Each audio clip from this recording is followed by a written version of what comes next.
Welcome to the Mario Cristobal Show, week number 4. Joe Zagacki with Don Bailey Jr.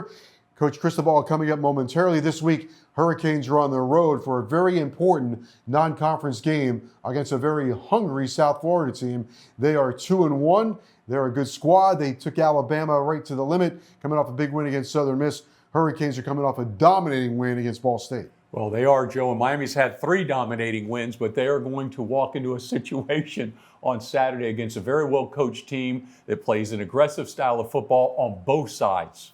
South Florida ran the most plays per game last year, over 80 plays per game. They run them about every 12 to 15 seconds. This could be a track meet. Well, I think it will be, and they're not going to back off of running those plays. They figure that volume is a big part of their production, but it's also going to challenge the communication on Miami's defensive side. I'm not sure if anybody has played better football in the first 3 weeks than Cam Ward. 1,035 yards, 11 touchdown passes, 1 interception. You know, Joe, I don't see it stopping. He is so committed and so focused, and he has everybody included. The number of receivers that are touching the ball, the number of running backs that are involved. He's got the tight ends that have already surpassed last year's numbers, and he just is so committed to being successful. Miami and South Florida on Saturday, 7 o'clock. We'll talk with Coach Cristobal about the Bulls coming up next.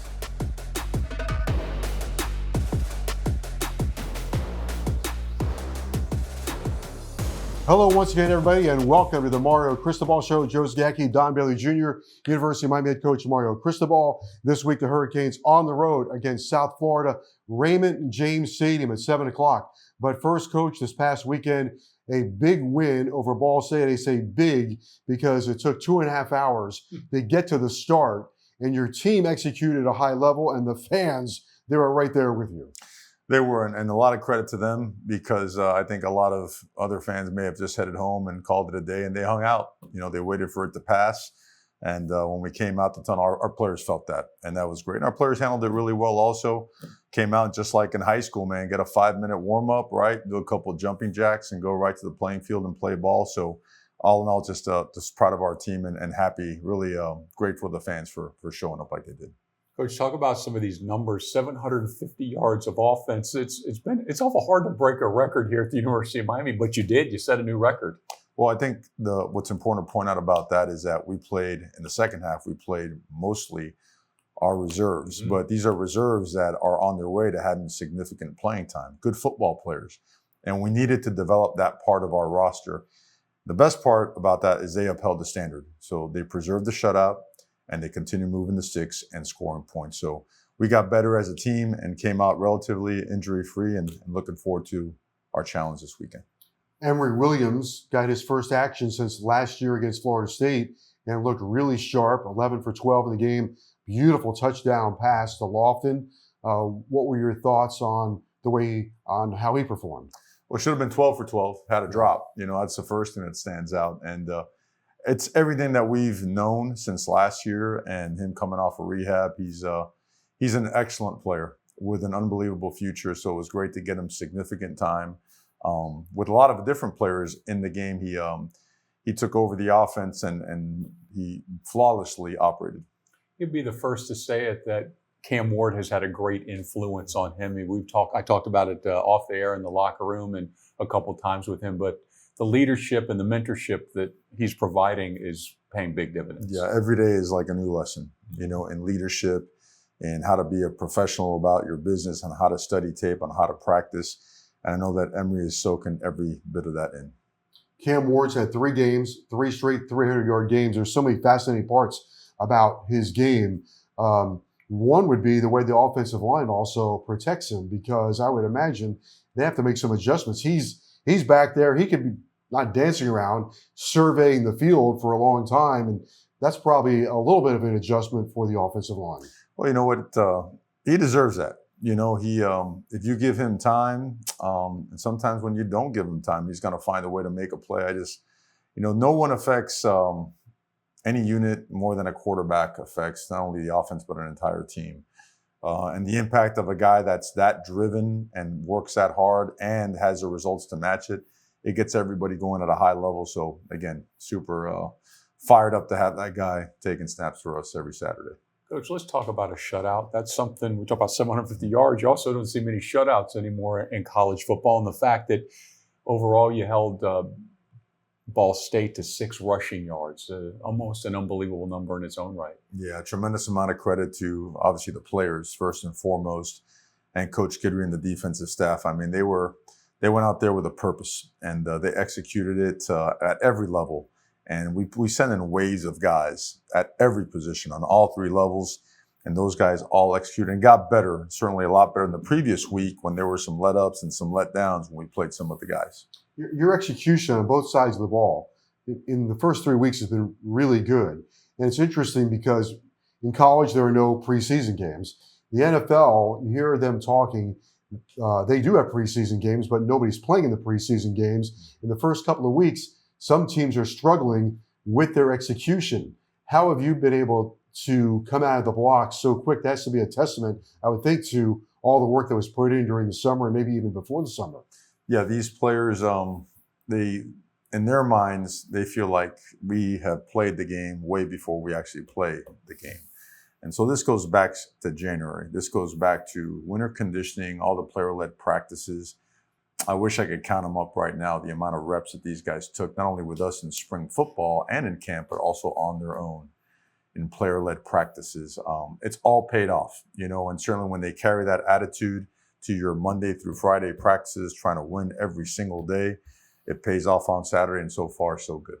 A.J. Allen over 100 yards, and he runs with an attitude, I guess is the best way to say it. And every single snap, big day for him.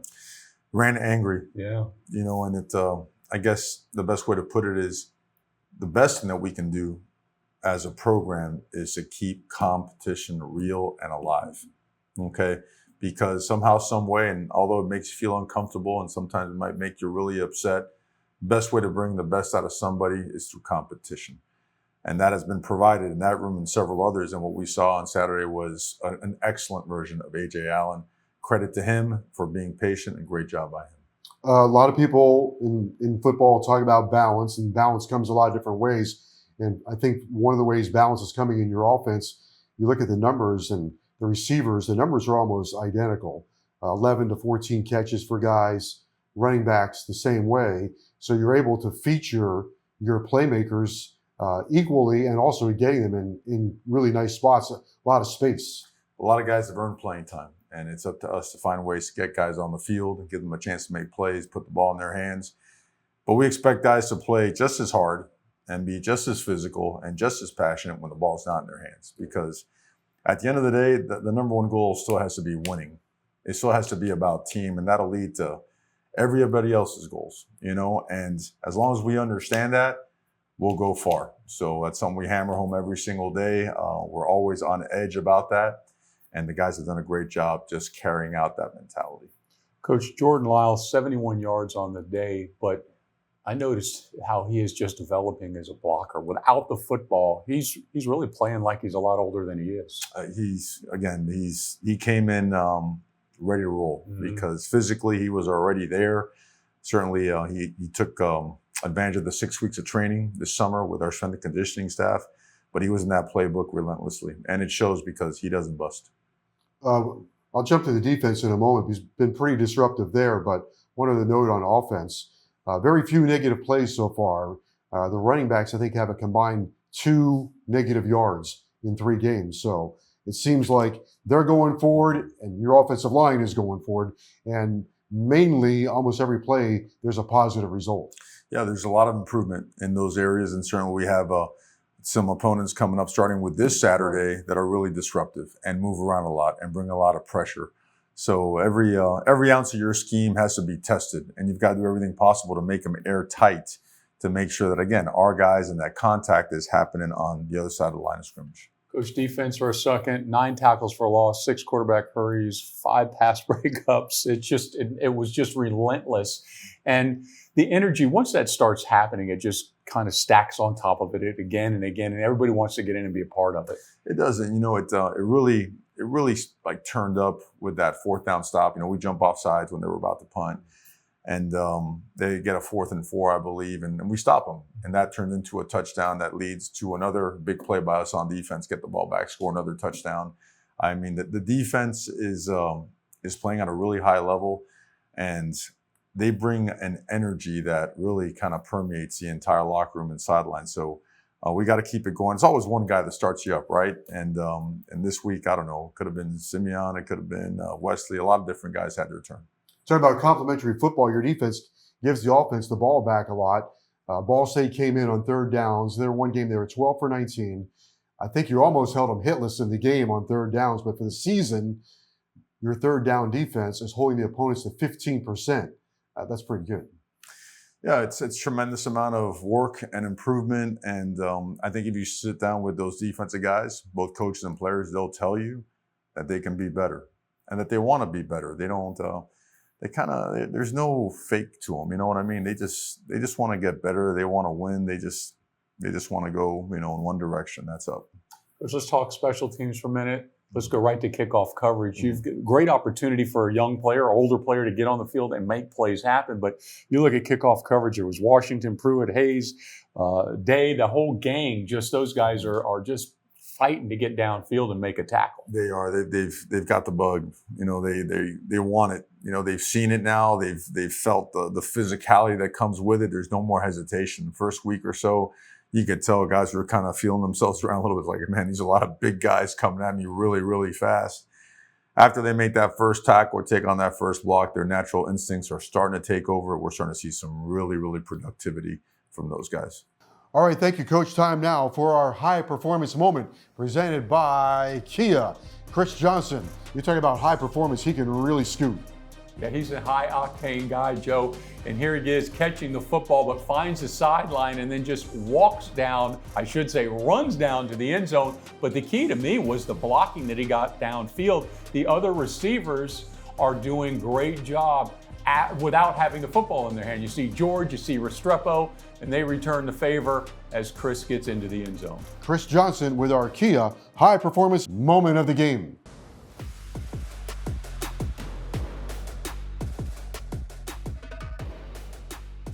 On Saturday night in Tampa, it will be Miami and South Florida, 7th all-time meeting between the schools. Miami leads the series 5-1, have not played since 2013. Sellout crowd is expected. They're 2-1. They're playing really well. They've got a lot of explosive players on both sides of the ball. Excellent football team. They've got great players and great coaches, and they play really hard and are really, really physical. And in every disruptive category imaginable on defense, they're in the top 20, top 15. Know a lot of those guys personally, from their head coach, their defensive coordinator, their secondary coach. These are excellent football coaches and really good people that coach hard and get their guys ready to play. They've got a very talented roster, and they've shown it on film. You just watch the first 5 or 6 plays of their game against the University of Alabama, and right away it'll get your attention because of the physicality they bring. Let's go to that game for a minute, Coach. I don't know that anybody realizes this or remembers it. That game was 21-16. They were at Alabama with about 6 or 7 minutes left. So, I mean, they took the Tide almost to the end. Yeah, I believe the last 6 minutes, somehow there were a couple situations where 180, 190 yards piled on the total. So, that score could be misleading. That game, they had plenty of opportunities to go ahead, push through, and put themselves in a position to win that game.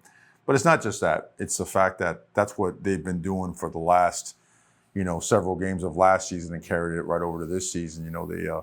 They played Syracuse extremely well, as everybody, saw that game, in the bowl time. And they realized that their speed on offense, their speed on defense, it's a challenging scheme, that you have to defend with their tempo, with the way that they spread the field out and test you horizontally and vertically. And not to mention that on defense, the multiple looks, the pressures, the disguised coverages, they do a great job, and we're looking forward to the opportunity. Picking up on their defense, their defensive coordinator, Todd Orlando, has been with 8 programs.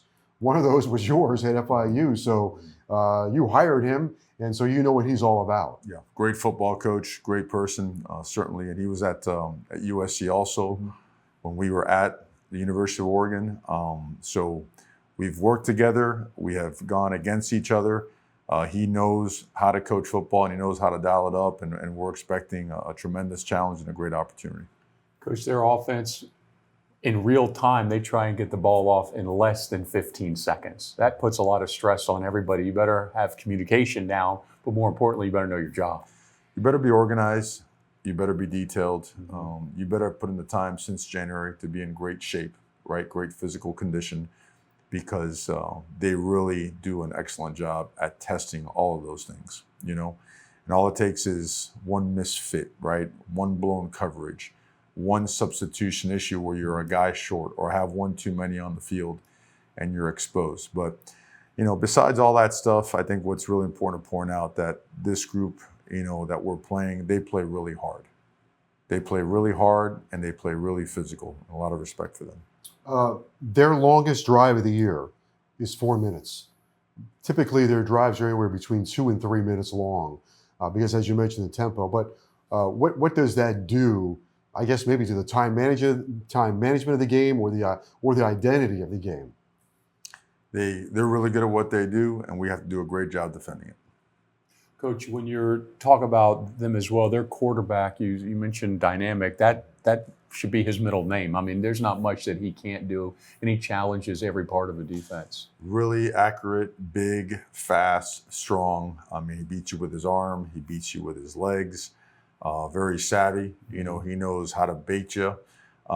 His accuracy was something that, you know, really impressed everybody right away. And then when they see him take off with the football, his decision making in the run game as well as the pass game, just a really high level player. And again, just overall, just an exceptional competitor.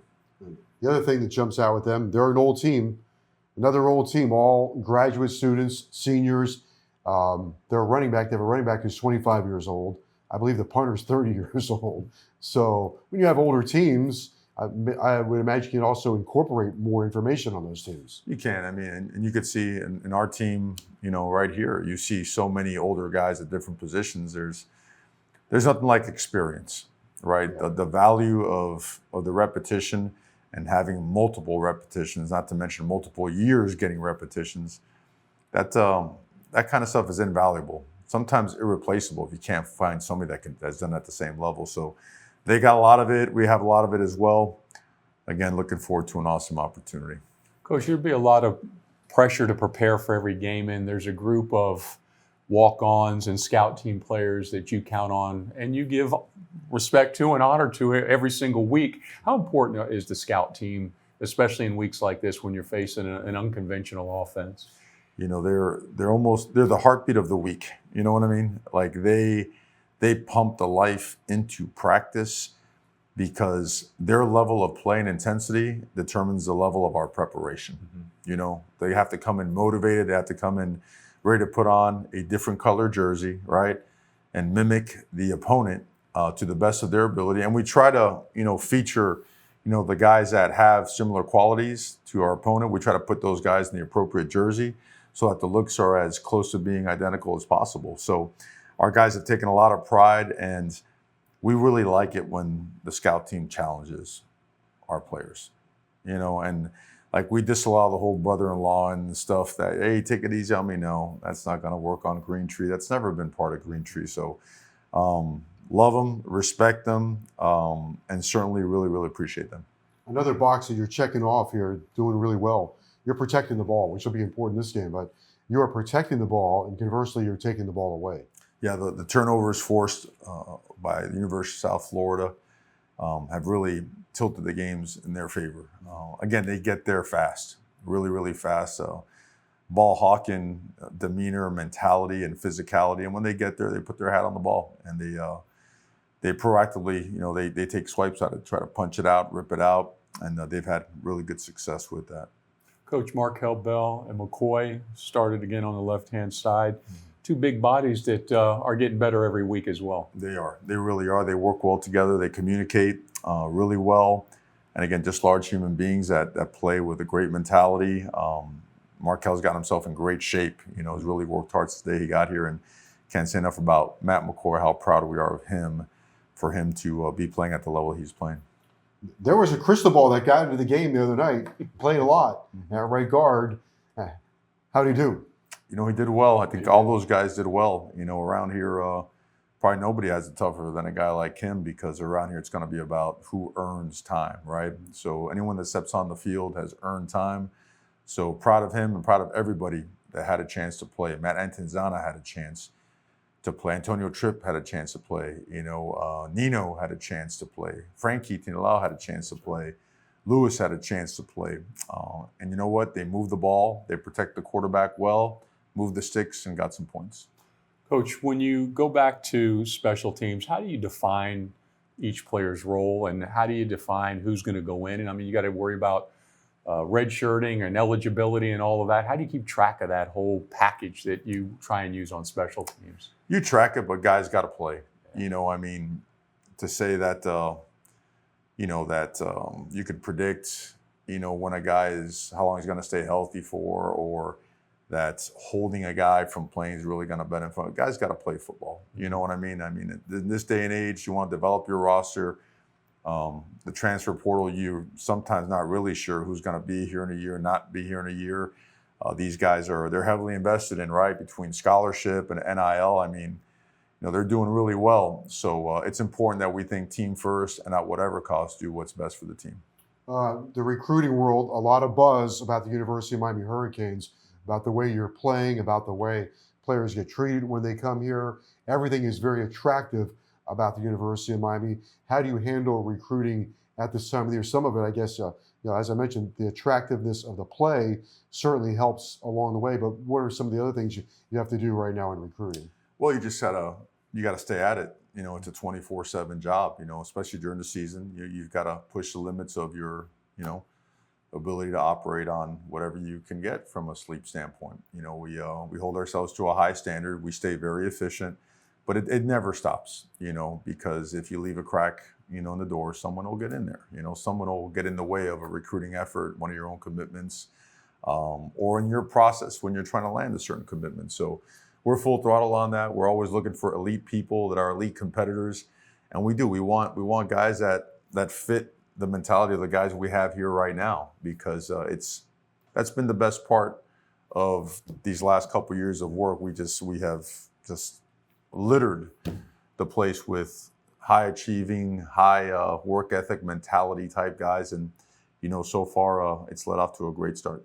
One thing in recruiting that I don't ever want to slip away is the value of this university academically. There's the NIL and everything that goes with college football today, but at some point, there's still a lot of value on that diploma, and the University of Miami gives you one of the best in the whole country. Well, to me, that's got to hit home, harder and stronger than anything else. And I mean, it's almost like I dare someone to come on campus, go see the actual dorms, right? Take a walk around, look at each diploma and the value of an education, a private school education, Coral Gables, Florida, and if there's a better place out there, well, we haven't seen it yet. So when you combine that with the opportunities this city and these internships provide when football's done, and then you start putting together a football team that's starting to look like Miami again, that's a very powerful combination. And but you still have to sell it. You still have to work at it. It's not going to sell itself, and it's never easy. It doesn't get easier. The stakes are just higher. And so all in all, we're just super proud to be Miami Hurricanes. All right, final non-conference game of the year, Saturday, Raymond James Stadium. Best of luck against South Florida. Thank you. Go Canes. That's University of Miami head coach Mario Cristobal. We will continue on the show right after this. When you give it your all to be in peak condition, sometimes you get hurt. From meniscus or rotator cuff tears to muscle strains and other common sports injuries, the experts at the University of Miami Sports Medicine Institute, part of UHealth University of Miami Health System, are committed to getting you back to your best safely, effectively, and as quickly as possible. Recover your game with the same team that cares for your Miami Hurricanes. Schedule an appointment today at ulsports.com.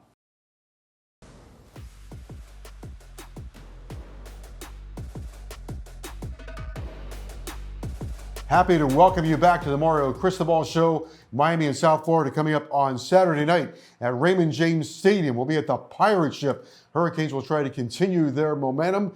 They've been playing with a wind at their sails as they go into the Pirate Ship. South Florida defensively, they're going to try to slow Miami down. Yeah, they will, Joe. They'll come at Miami in all different kind of angles. But the good news is for Miami is they see that every day at practice with Coach Guidry. And then on the other side of the ball, the Miami defense is just going to have to make sure that they communicate well and they get in the right place at the right time, so that 15-second play clock that USF tries to run every series, they try and run so fast. So it'll be interesting to see what happens. Canes have their gunslinger in Cam Ward. They have Byron Brown, maybe not a gunslinger, but he sure can run the football. Yeah, I think it starts right there with Brown. He is a dynamic runner. He is a guy that can make every throw in the book, and he certainly has enough arm strength to stretch the field. Okay, this week in South Florida. Back next week to preview Virginia Tech. For head coach Mario Cristobal and Don Bailey Jr., I'm Joe Zagacki. We'll see you next week on the Mario Cristobal Show.